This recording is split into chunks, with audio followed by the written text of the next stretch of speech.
Hello everyone, welcome on my YouTube channel Adadhyan's Tutorial Hub.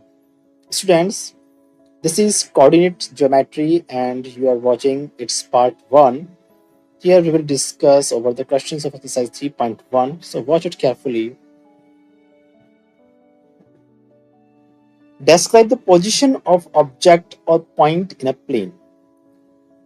Students, अब तक आपने किसी लाइन पर लीनियर पोजीशन पर आपने पॉइंट्स को डिस्क्राइब करना सीखा है, लेकिन अब हम यहाँ देखेंगे कि किसी प्लेन में किसी ऑब्जेक्ट या पॉइंट को हम कैसे उसकी पोजीशन को डिस्क्राइब करें।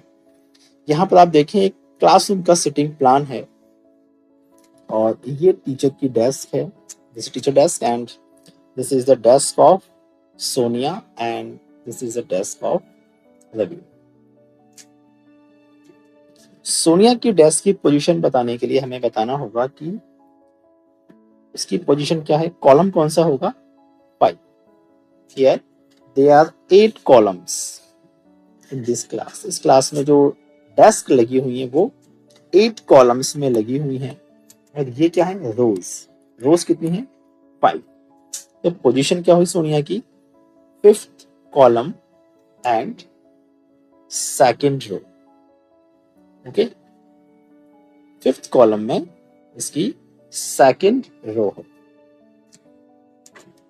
इसको हम डिस्क्राइब कैसे करेंगे, सोनिया की पोजीशन को ब्रैकेट में 5,2 और ये क्या होंगे सोनिया के कोऑर्डिनेट्स होंगे।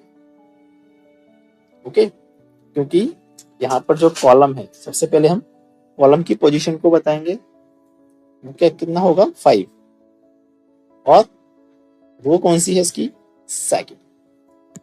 इसी तरह से हम रवि की पोजीशन बताना चाहें, कॉलम कौन सा है 7 और रो कौन सी हो गई 4। इट मींस रवि के लिए जो कोऑर्डिनेट्स होंगे वो क्या होंगे 7, इधर से क्या है 4। तो ये कोऑर्डिनेट्स होते हैं जिन्हें हम ब्रैकेट के अंदर रिप्रेजेंट करेंगे और दोनों ही कोऑर्डिनेट्स के बीच में क्या आएगा, कोमा। अब देखें आप एक्सरसाइज 3.1 का जो फर्स्ट क्वेश्चन है, how will you describe the position of a table lamp on your study table to another person. अगर हमें इस टेबल पर जो एक टेबल लैंप रखा है उसकी पोजीशन को बताना है कि इसकी पोजीशन क्या है, तो सबसे पहले हमें क्या करना होगा, इस टेबल पर हमें कुछ ऐसे मार्क करने होंगे, यानी वही कॉलम्स एंड रोज वो हमें यहाँ बनाने होंगे, उसके बाद ही हम इसकी पोजीशन को बता सकते हैं। तो हमने क्या किया, इस पर कुछ इस तरह से हमने कॉलम्स एंड रोज को फॉर्मेट हमने इस पर बना लिया है, ड्रॉ कर लिया है। इसकी नंबरिंग भी हम कर सकते हैं। यहाँ पर इसकी स्टार्टिंग हम कहाँ से कर रहे हैं, ये 0 है, यानी इस कॉर्नर को हमने रेफरेंस मान लिया है, ठीक है, और इसकी रेस्पेक्ट में ही हम इस लैंप की पोजीशन को बताएंगे। तो यहाँ से हमने 1 2 3 4 5 जो भी, अब यहाँ पर आप इनको इंचेस में या सेंटीमीटर में आप चाहें तो आपकी सुविधा अनुसार जो भी है आप मार्किंग कर सकते हैं। ओके, और ये इधर से इस रो के लिए आप यहाँ भी मार्किंग कर देंगे। अब इसकी पोजीशन को बताना है, ठीक है, तो यहाँ पर इसे हम क्या बोलेंगे एक्स, इस एक्सिस को हम क्या बोलेंगे एक्स, जो कि हॉरिजॉन्टल है। इस वर्टिकल लाइन के लिए हमने वाई, इसको हमने वाई एक्सिस मान लिया। ओके, तो यहां हम देखें इस लैंप की पोजीशन, एक्स की वैल्यू यहां पर क्या है 7 और यहां से हम वाई की ओर जाएं तो 4। इट मींस इसके कोऑर्डिनेट्स क्या हो जाएंगे 7, 4। सबसे पहले हम किसके कोऑर्डिनेट लिखते हैं, एक्स के, जो हॉरिजॉन्टल पोजीशन में है।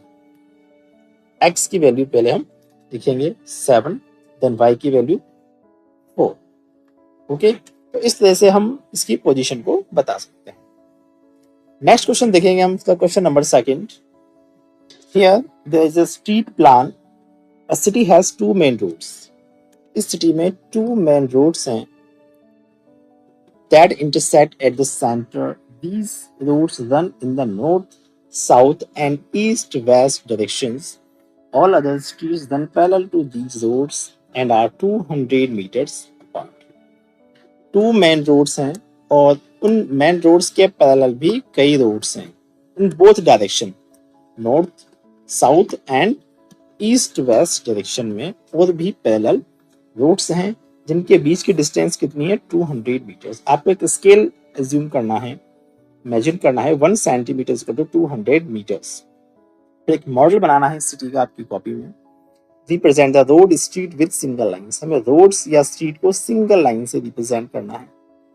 Each road street is refer to as follows, और यहाँ कुछ कंडीशन है किस तरह से हो रहा है ये क्रॉस किस तरह से करती है।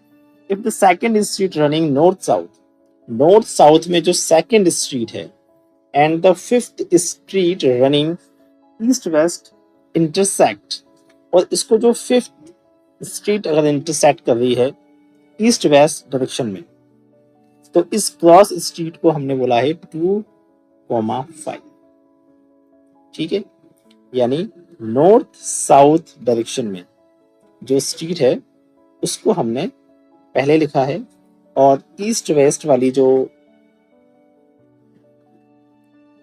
स्ट्रीट है, ठीक है, ईस्ट वेस्ट वाली जो स्ट्रीट है उसको हमने बाद में मेंशन किया है, क्योंकि यहाँ पर एक्चुअली क्या होगा एक्स और वाई, इस मॉडल को आप देखेंगे एक बार पहले तो आपको ज्यादा समझ में आएगा। ये तो है टू मेन रोड्स, ये तो है वेस्ट ईस्ट डायरेक्शन में और ये नॉर्थ साउथ डायरेक्शन। ओके, और इनके पैरेलल ये 5 स्ट्रीट्स हैं, ये north to south and these are east to west direction.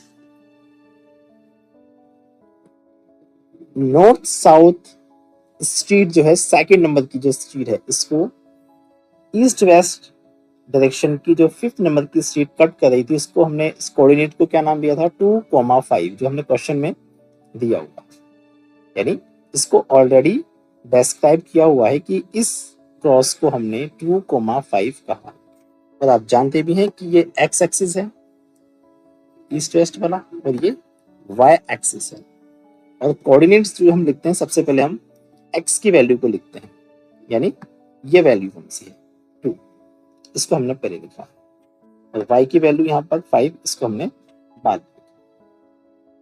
यहाँ क्वेश्चन है how many cross streets can be refer to as 4,3, 4 ये रही और 3 यहाँ से, ठीक है, 4 किसकी वैल्यू है x की और 3 है y की वैल्यू, तो ऐसा क्रॉस तो केवल यही पॉसिबल है, इसके अलावा ऐसा कोई और दूसरा क्रॉस होगा ही नहीं जहां 4th नंबर की जो नॉर्थ साउथ स्ट्रीट है वो 3rd नंबर की ईस्ट वेस्ट स्ट्रीट को क्रॉस करे, ये एक यूनिक क्रॉस होगा। तो हम कह सकते हैं only one street can be refer to as 4,3, ये केवल एक ही स्ट्रीट ऐसी होगी।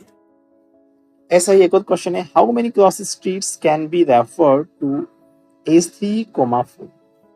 अब x की वैल्यू 3 देखें हम, यानी जो नॉर्थ साउथ डायरेक्शन में जो 3rd नंबर की स्ट्रीट है उसका क्रॉस किससे 4th नंबर की ईस्ट वेस्ट स्ट्रीट से, तो ऐसा क्रॉस भी क्या होगा यूनिक होगा, केवल एक ही ऐसा क्रॉस पॉसिबल है, ओनली वन स्ट्रीट और one cross street only possible here. Okay, so answer will be only one street. Here you can mention street, cross street, only one